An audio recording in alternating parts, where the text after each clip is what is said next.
A forgotten music box. A haunting lullaby. A secret buried in time. When Nurse Emily Bennett stumbles upon an old, mysterious music box among her patients' belongings, she has no idea it will unravel a lifetime of hidden pain. As the lullaby fills the room, Emily is drawn into a story of love, loss, and a devastating family secret. What was never meant to be found now demands to be uncovered. But what if some truths are too painful to face? The hospital corridors buzzed with the low hum of fluorescent lights and the distant echoes of hurried footsteps. It was another late shift for Nurse Emily Bennett, the kind that stretched endlessly into the night. The routine of checking vital signs, adjusting pillows, and soothing restless patients was as familiar to her as the steady beat of her own heart. Yet, despite the long hours and the weariness that clung to her like a second skin, Emily found comfort in the rhythm of her work. But tonight felt different. A stillness hung in the air, a quiet so deep it seemed to seep into her bones. The usual hum of the hospital was subdued, as if the building itself was holding its breath. As Emily moved from room to room, her thoughts wandered, touching briefly on the lives she encountered every day, the stories each patient carried, hidden behind tired eyes and worn smiles. She couldn't help but feel that something was about to change, that the stillness was a prelude to something more. It was nearing midnight when Emily entered room 312. The room was dimly lit, the only light coming from a small lamp on the bedside table. The soft glow cast long shadows on the walls, making the space feel both intimate and eerily isolated. Mrs. Evelyn Harper lay in the bed, her frail body barely disturbing the crisp, white sheets. Her silver hair fanned out across the pillow like a halo, but her eyes were closed, her breathing shallow. Emily had grown accustomed to Mrs. Harper's silence. The elderly woman rarely spoke, lost in a world just out of reach. Dementia had stolen much of her memory, leaving behind only fragments of the person she once was. But even in her confusion, there was a quiet grace about Mrs. Harper that time and illness had not diminished. Emily often wondered what memories still lingered in Mrs. Harper's mind, what stories lay buried beneath the surface.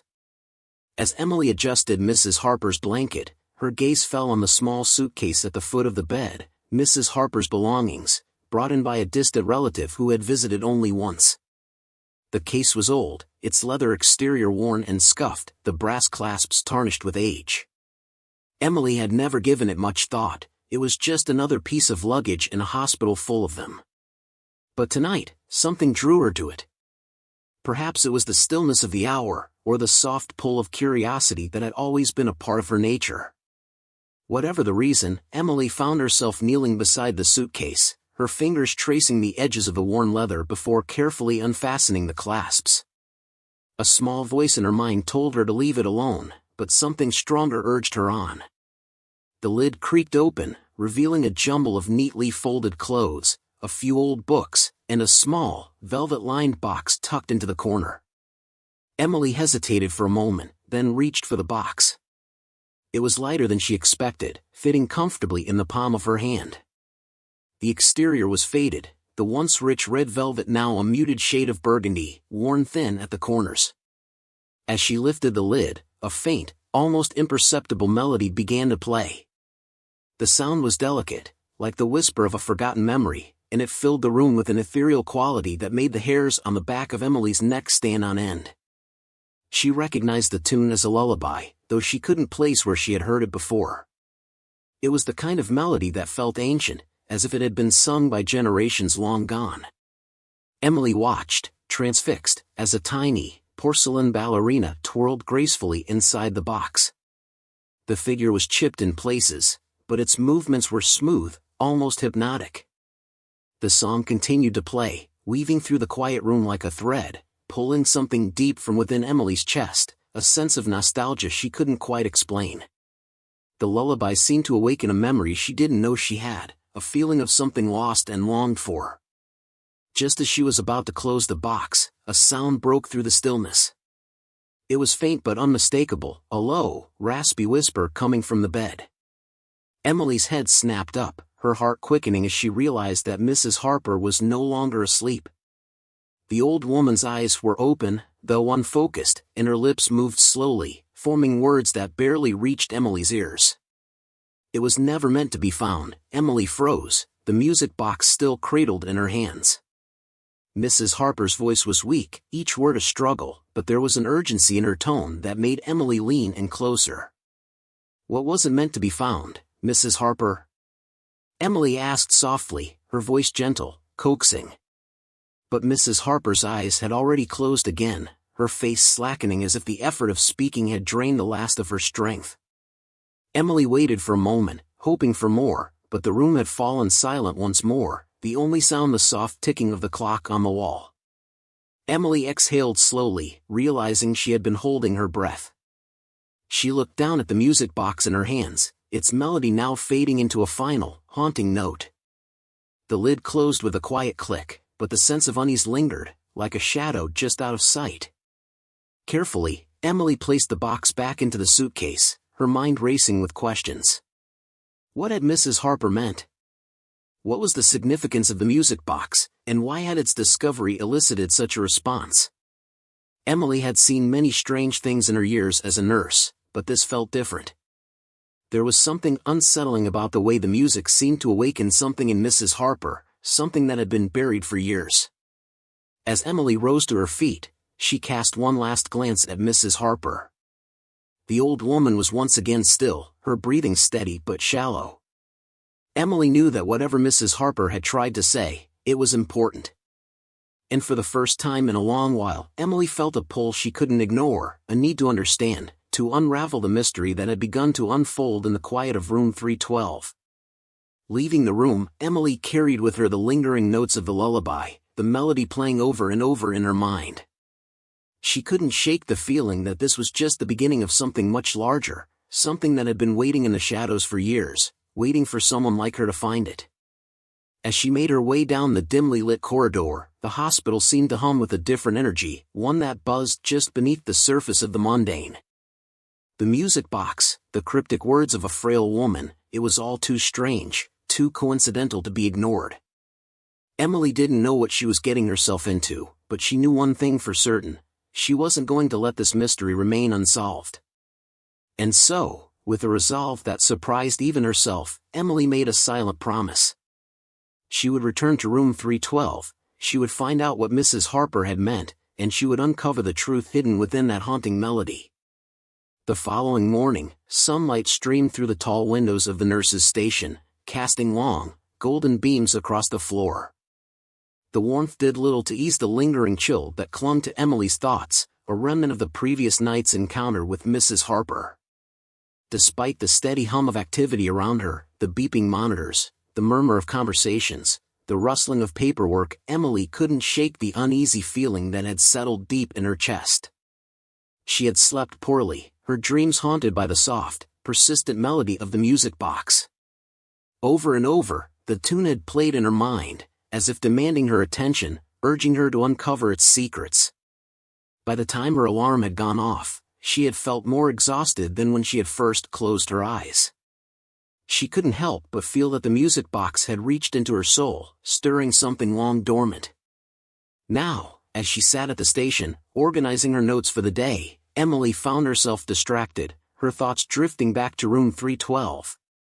She hadn't yet had a chance to visit Mrs. Harper this morning, but the old woman's whispered words kept replaying in her mind. Underscore, it was never meant to be found. Underscore, what had she meant? And why had the music box triggered such a reaction? A soft knock on the counter in front of her pulled Emily from her thoughts. She looked up to see her colleague, Nurse Julia Martinez, smiling at her from across the desk. Julia was in her early 30s, with dark, curly hair that was always tied back in a neat bun, and a calm, reassuring demeanor that made her a favorite among the patients. "Hey, you okay?" Julia asked, her brow furrowing slightly as she noticed the distant look in Emily's eyes. Emily forced a smile, trying to shake off the lingering unease. "Yeah, I'm fine. Just didn't sleep well last night." Julia nodded sympathetically. "Night shifts will do that to you. Anything on your mind?"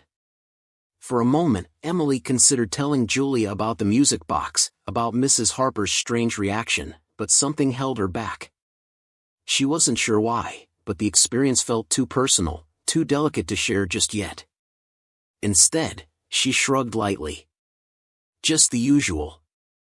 Long shifts, lots of patience. Julia gave her a knowing look but didn't press further. Well, if you need anything, you know where to find me. Don't overwork yourself, okay? Emily nodded gratefully as Julia turned to leave, her footsteps fading down the hallway. Taking a deep breath, Emily pushed back from the desk, deciding that it was time to check on Mrs. Harper. She had to know if the elderly woman remembered anything from the night before, or if the moment had been just another fleeting, confused memory lost to the fog of dementia. As she approached room 312, Emily noticed that the door was slightly ajar. She paused, listening for any sounds from within, but the room was silent. Pushing the door open, she stepped inside and found Mrs. Harper lying in the same position as the night before, her eyes closed, her breathing slow and even. For a moment, Emily hesitated, unsure whether to disturb her. But something compelled her to move closer, to try to reach the woman who had been so lost for so long. Emily pulled a chair to the bedside and sat down, taking a moment to study Mrs. Harper's face. Even in sleep, there was a peacefulness about her, a sense of calm that seemed to contrast sharply with the turbulent memories that had surfaced the previous night. "Mrs. Harper," Emily said softly, leaning in. "Evelyn?" The use of her first name was deliberate, a gentle attempt to connect with her on a more personal level. Slowly, Mrs. Harper's eyelids fluttered open, revealing cloudy, blue eyes that took a moment to focus on Emily. "Good morning," Emily continued, keeping her voice warm and soothing. "How are you feeling today?" Mrs. Harper blinked a few times, her gaze distant as she seemed to gather her thoughts. Finally, she spoke, her voice barely above a whisper. "The music, where's the music?" The question took Emily by surprise. She hadn't expected Mrs. Harper to remember the music box, much less mention it so directly. Trying to keep her tone neutral, Emily replied, "The music box? It's here, in your suitcase. I can get it for you if you like." But Mrs. Harper shook her head slowly, her eyes drifting toward the window where the morning light filtered through the curtains. No, it's better left alone. It was his gift." Emily leaned forward, her curiosity piqued. "Whose gift, Mrs. Harper? Who gave it to you?" For a moment, Mrs. Harper's eyes sharpened, a flicker of awareness passing through them. She opened her mouth to speak, but then seemed to think better of it, her expression clouding over once more. "It was so long ago," she murmured, almost to herself. "A lifetime ago." The frustration of trying to reach through the fog of dementia was familiar to Emily, but this time it felt different, more urgent. She had to know more, had to understand what connection this old, forgotten melody had to Mrs. Harper's past. "You were a musician, weren't you?"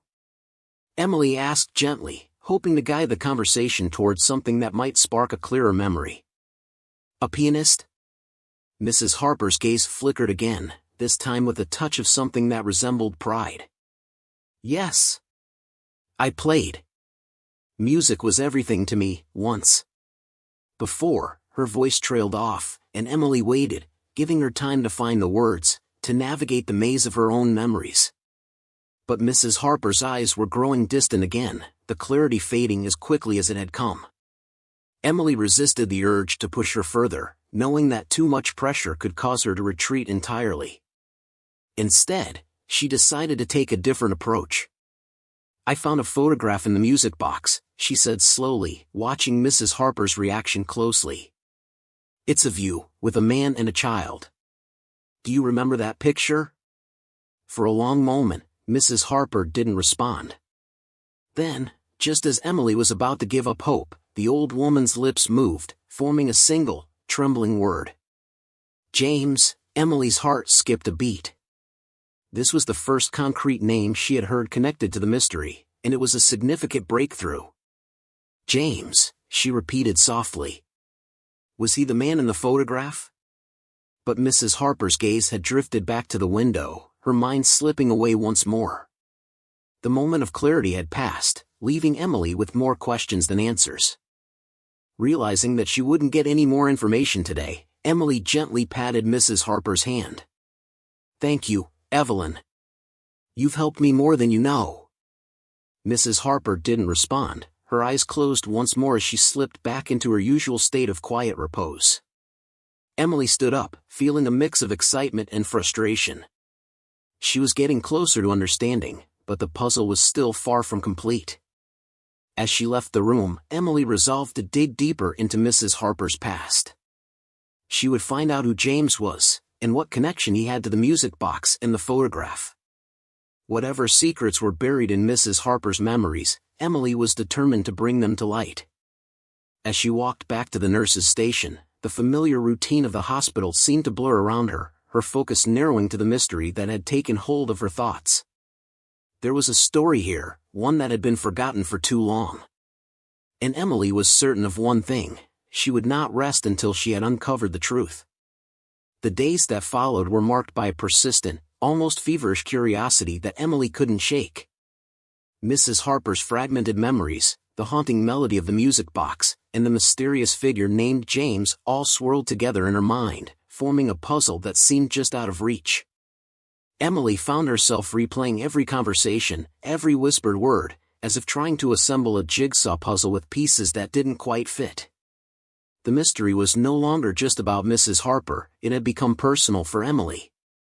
Emily's shift ended later than usual that evening, but instead of heading home, she decided to visit the hospital's small archive room.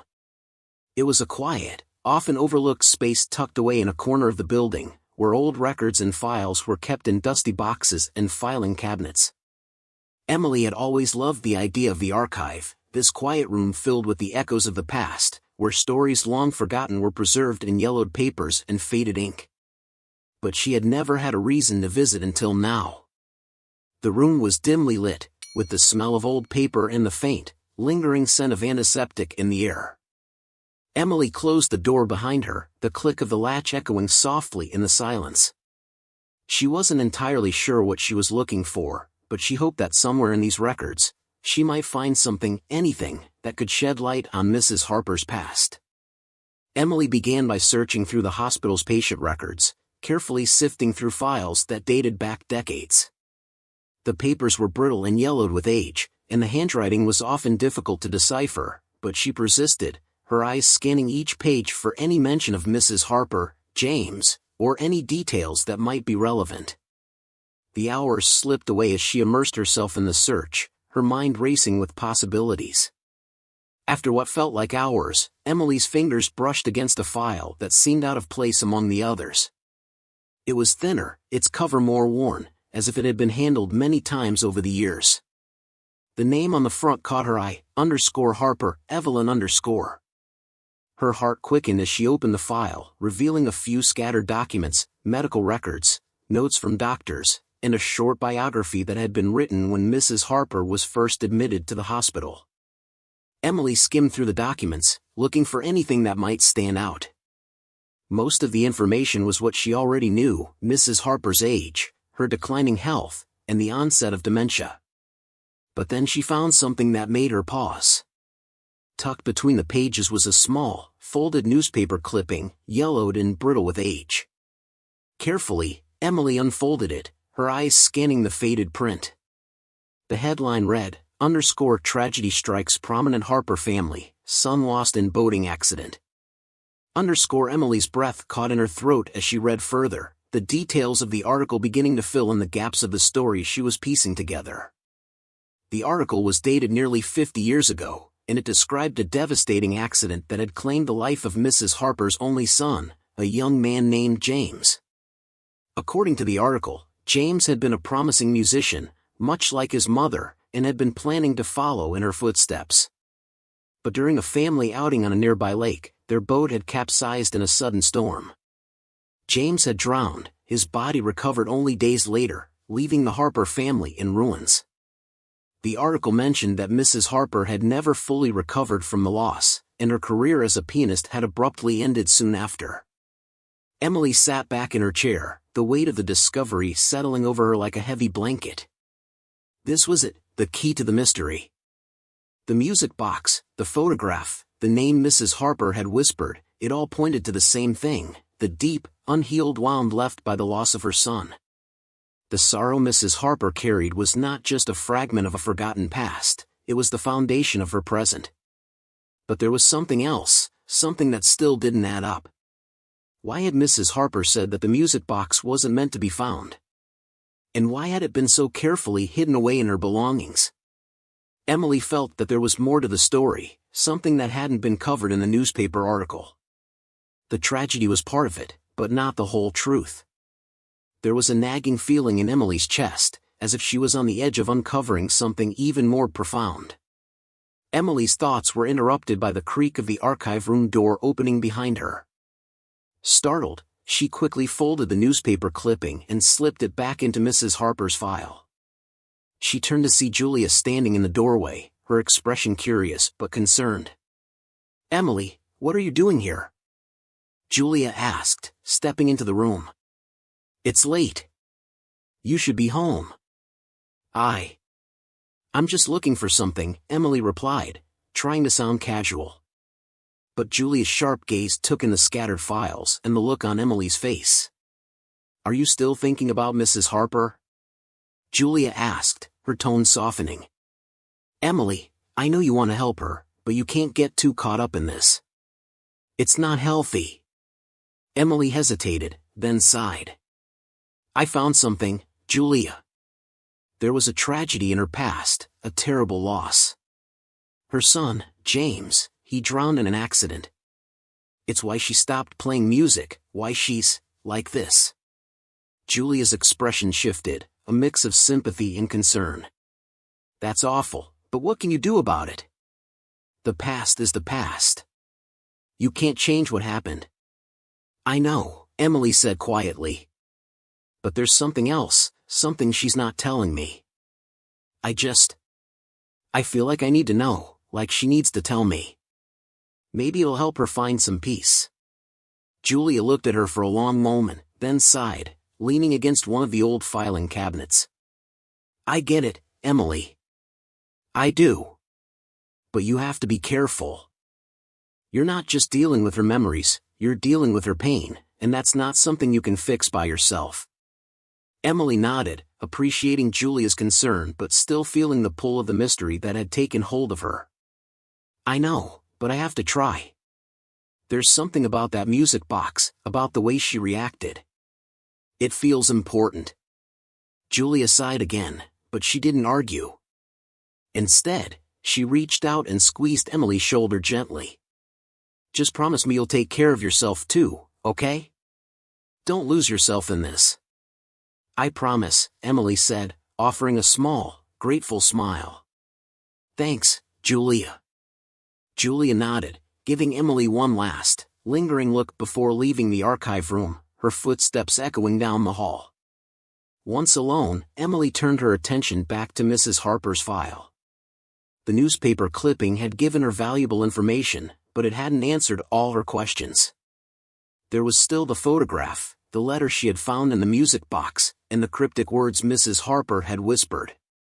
Emily decided that the next step was to visit the town's public library.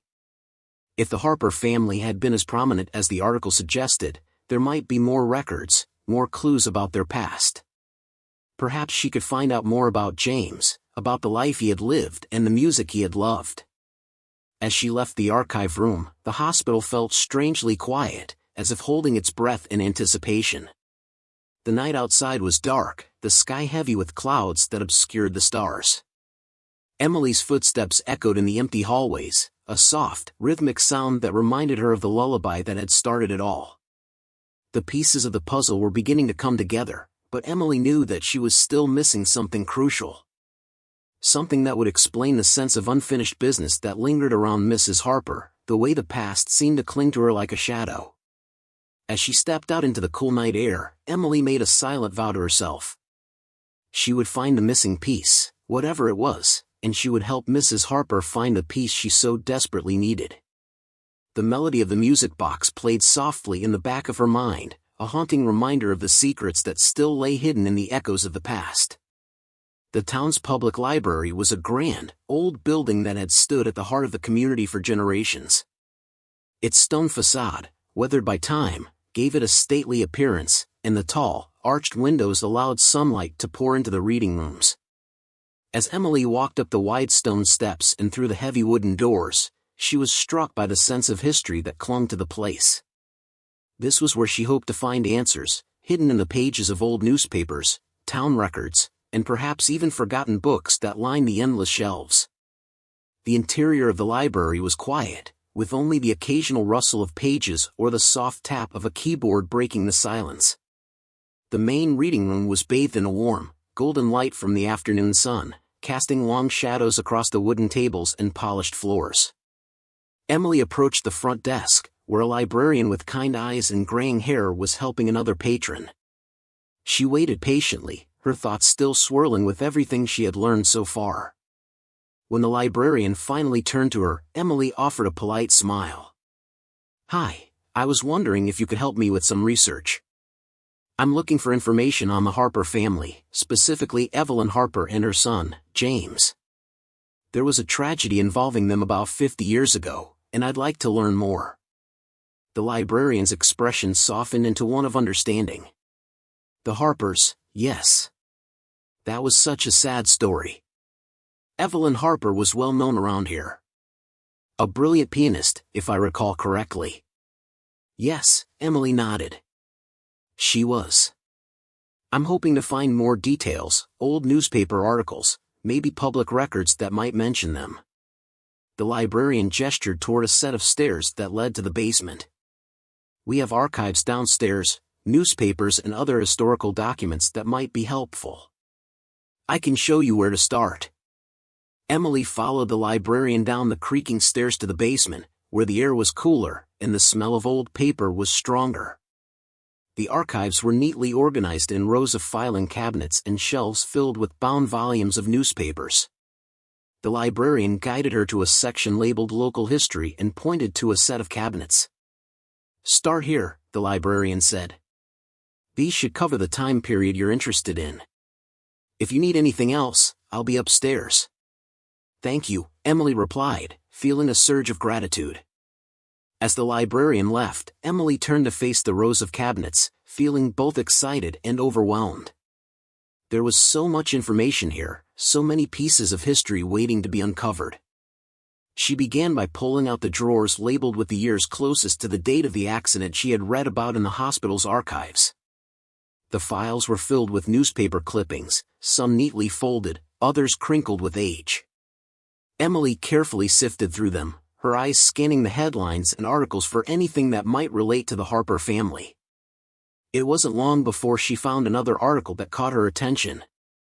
It was a follow-up to the one she had found in Mrs. Harper's file, published a few weeks after the accident. The article described the aftermath of James's death, focusing on the toll it had taken on Evelyn Harper. It mentioned how she had withdrawn from public life, canceling all her performances and retreating to her family's estate. But there was something else, something that hadn't been in the first article. A brief mention of a mysterious letter found among James's belongings after his death. The article speculated that the letter might have been a suicide note, though it was never confirmed. The family had kept the details private, refusing to speak to the press. Emily's heart pounded as she read the words. A letter? Could this be connected to the letter she had found in the music box? She hadn't had a chance to read it in full, but now she was certain that it held a crucial piece of the puzzle. Determined to find more, Emily continued searching through the archives, pulling out more articles and records related to the Harper family. She discovered that the Harper estate had once been one of the most prominent in the town, a grand house on the outskirts that had hosted countless events and gatherings. But after James's death, the estate had fallen into disrepair, eventually being sold off in pieces. The Harper name, once so respected, had faded into obscurity as Evelyn Harper became more and more reclusive. Emily spent hours in the basement, piecing together the fragments of the Harper family's history. The picture that emerged was one of tragedy and loss, a promising young man whose life was cut short, and a mother whose grief had consumed her. But there was still so much she didn't know. So many unanswered questions. As the afternoon light began to fade, Emily realized that she had found all she could in the library for now. But she wasn't ready to give up. There was one place she hadn't yet explored, the old Harper estate. If it still stood, there might be something there that could give her the answers she sought. The next day, Emily found herself standing in front of the Harper estate, or what was left of it. The once grand house was now a shell of its former self, its windows boarded up, and the gardens overgrown with weeds. The wrought iron gates at the entrance were rusted, and the driveway was cracked and uneven. Despite its dilapidated state, the house still held a certain dignity, as if it remembered the days when it had been a place of beauty and music. Emily pushed open the gate, which groaned in protest, and walked up the overgrown path to the front door. She didn't know what she expected to find here, but she knew she had to try. The door was locked, but after a few moments of searching, Emily found a broken window at the side of the house. She hesitated for only a moment before slipping through the gap, her heart pounding with a mix of fear and excitement. Inside, the house was dark and musty, the air thick with dust. The once polished floors were scuffed and covered with debris, and the walls were peeling, the paint faded and cracked. But as Emily made her way through the rooms, she could still see traces of the elegance that had once defined the place, a grand chandelier hanging from the ceiling, a marble fireplace in the parlor, and faded wallpaper that hinted at a time of luxury and grace. In what had once been the living room, Emily found a dusty piano, its lid closed, and its keys yellowed with age. She approached it slowly, her footsteps echoing in the empty room. The piano seemed to draw her in, as if it held the memories of the music that had once filled the house. As she reached out to touch the keys, a sudden realization hit her, the music box. She had left it back at the hospital, tucked away in Mrs. Harper's suitcase. But now, standing in this room, she felt an overwhelming need to hear that melody again, to connect it with this place. Emily's fingers brushed against the keys, and for a moment, she imagined what it must have been like when the house was alive with music, when Evelyn Harper had played this very piano, her son James by her side. The thought sent a shiver down her spine. But as much as the house seemed to hold on to its past, Emily knew she wouldn't find all the answers here. The key to the mystery lay with Mrs. Harper, and the music box that had somehow preserved a piece of that past. Leaving the house, Emily felt a renewed sense of purpose. She had to go back to the hospital, had to read that letter in full, and perhaps then she would understand the full story behind the Harper family's tragedy. The melody of the music box still echoed in her mind, a haunting refrain that seemed to guide her steps as she made her way back to the hospital. The pieces were falling into place, but the final, most crucial part of the puzzle still eluded her. And Emily was more determined than ever to find it, to bring peace to the woman who had been trapped in her memories for so long. The following morning, Emily arrived at the hospital with a sense of urgency that had been building since her visit to the Harper estate. The broken grandeur of that house, the silent piano, and the forgotten history of a once prominent family had all settled deep into her thoughts, fueling her determination to uncover the final truth. She knew that whatever was hidden in Mrs. Harper's past, it was time for it to come to light. As she approached room 312, Emily felt a strange mix of anticipation and apprehension. The music box was still in Mrs. Harper's suitcase, and the letter inside it held the answers she sought. But she also knew that this wasn't just about solving a mystery, this was about helping Mrs. Harper find peace after a lifetime of grief and silence. Emily quietly entered the room, finding Mrs. Harper as she had left her the day before, lying still in her bed, her eyes closed. The soft, rhythmic sound of the old woman's breathing filled the room, and for a moment, Emily simply watched her, feeling the weight of what she was about to do. She moved to the foot of the bed, carefully retrieving the small velvet box from the suitcase. As she opened it, the familiar melody began to play, filling the room with its haunting, delicate notes. Emily sat down beside Mrs. Harper, holding the music box in her lap, and gently touched the old woman's hand. "Evelyn," she said softly, leaning closer. "I found something I think you wanted to forget, but maybe it's time to remember." Mrs. Harper's eyes fluttered open, and she looked at Emily with a mixture of confusion and recognition. Her gaze shifted to the music box, and for a moment, Emily saw a flicker of emotion cross her face, sadness, perhaps, or longing. "James," Mrs. Harper whispered, the name slipping from her lips like a secret she had held onto for too long. "Yes, James," Emily replied gently. "I found out what happened to him. I know about the accident." Mrs. Harper's eyes filled with tears, and her hand trembled in Emily's grasp. "He was my son, my sweet boy. I lost him. I lost everything." Emily nodded, her own throat tightening with emotion. "I know. I can't imagine how much it hurt, how much you've carried all these years. But there's something else, isn't there? Something you've kept locked away." Mrs. Harper's gaze drifted to the music box, the melody still playing softly in the background. "The letter. I never meant for anyone to find it. It was my burden to bear." With trembling hands, Emily reached into the music box and carefully unfolded the letter she had found hidden within its lining. She took a deep breath and began to read aloud, her voice steady, yet filled with the weight of the words. "My dearest James, I write this with a heavy heart, knowing that I will never be able to say these words to you in person. I know you've always felt that you didn't belong, that you were a burden to our family. But nothing could be further from the truth. You are my greatest joy, my most precious gift, but there is something I must confess, something I have kept from you out of fear and shame. You are not the son of my husband. You are the child of a love I once thought lost, a love that was never meant to be. Your father was a man I loved deeply, but our love was forbidden, and when I discovered I was carrying you, I was forced to hide the truth, Your father never knew of your existence, and I have carried this secret with me for so long. I know this is not fair to you, to burden you with this truth so late in life, but I could not bear the thought of you never knowing where you came from, Please, my darling, forgive me for not telling you sooner. Forgive me for all the pain my silence has caused you.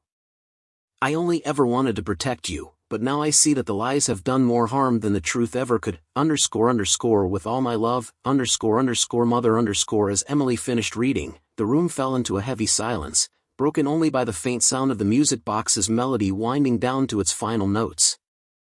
Mrs. Harper was weeping softly, tears streaming down her pale cheeks. "I never meant for him to suffer," Mrs. Harper whispered, her voice trembling with grief. "I thought I was protecting him, but I only caused him more pain." Emily squeezed her hand gently, her own eyes glistening with tears. "You did what you thought was best. But it's not too late, Evelyn. You can still find peace." Mrs. Harper's eyes, clouded with age and sorrow, searched Emily's face as if seeking reassurance. "Do you think he could ever forgive me? After all these years?" Emily felt a deep sadness in her heart for this woman who had carried so much pain alone. "I believe he already has. And now, maybe it's time for you to forgive yourself." The words seemed to wash over Mrs. Harper, and she closed her eyes, her face softening as she let out a long, shaky breath. The music box had gone silent, its last note lingering in the air like a whisper. Emily sat with her, holding her hand, letting the silence stretch out between them. She could feel the weight of years lifting, the ghosts of the past finally finding rest.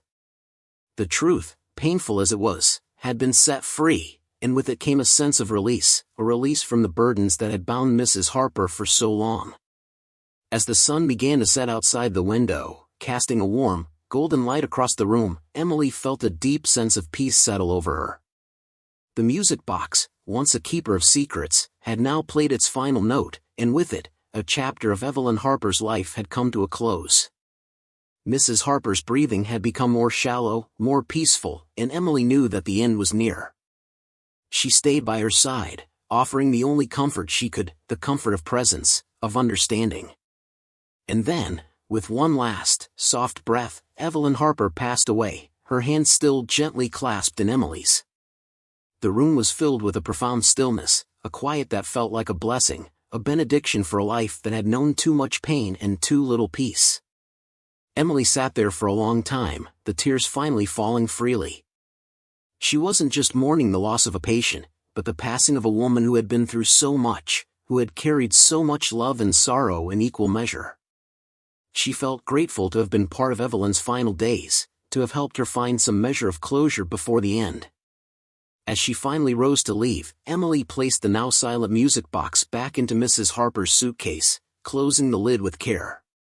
She knew that the melody would stay with her long after she left this room, a reminder of the power of truth, of love, and of the courage it takes to face the past. When Emily stepped out into the cool evening air, the sky was painted in shades of orange and pink, the day gently giving way to night. She took a deep breath, feeling the crispness of the air fill her lungs, and allowed herself a moment to simply be. The story of Evelyn Harper and her son James had come to a close, but the lessons it held, the importance of truth, the necessity of forgiveness, and the enduring power of love, would stay with Emily for the rest of her life. As she walked away from the hospital, Emily knew that she would carry this experience with her always. And in that knowledge, she found a quiet, steadfast comfort, the kind that would guide her in the days and years to come, reminding her that even in the darkest of stories, there is always a final note of hope.